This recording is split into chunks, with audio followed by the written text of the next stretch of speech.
Coronavirus deaths in nursing homes and long-term care facilities have now topped 50,000. Our next guest is demanding answers from local leaders, sending a letter to 5 Democratic governors, calling for them to explain why they ignored protocols and forced COVID-19 patients into nursing homes. Joining us now is Louisiana Congressman and House Minority Whip Steve Scalise. Good morning to you. Good morning, Ainsley. Good to be with you. Good morning. Good to have you here. You've exposed a lot of this. You said the tragedy was avoidable. What's the latest today?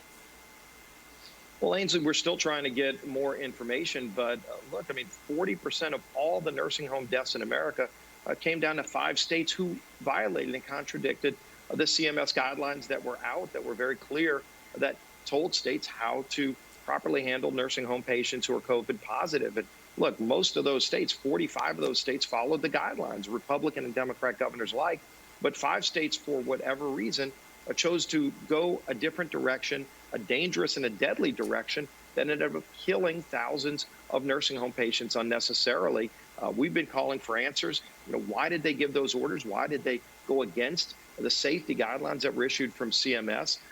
And why won't they give us all the disclosure of the patient information that they were giving? And then all of a sudden, when we started discovering this, they clammed up and they're not letting the public see what these numbers really are.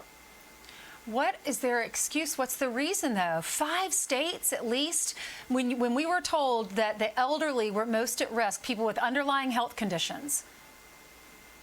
Yeah, we knew this back in March. CMS was issuing guidelines saying, look, if you're a nursing home, let's say you send a patient to the hospital and they get tested positive, you can't bring them back into the hospital unless you have an ability to isolate them and properly take care of them. And look, 80% of the nursing homes in America got this right. 45 of the states in this country got this right.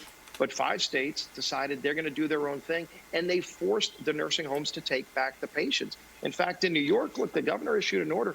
He prohibited the nursing homes from even testing COVID-positive patients. He said, you can't even test them. You have to take them back, even if you don't have the ability to isolate them. And Ainsley, this turned out to be a death sentence for thousands of seniors in each of these states' nursing homes. It was heartbreaking to see it happen. I've asked the governors to come testify and explain why they did this, and also to give us the data that they have. They just stopped reporting it to the public.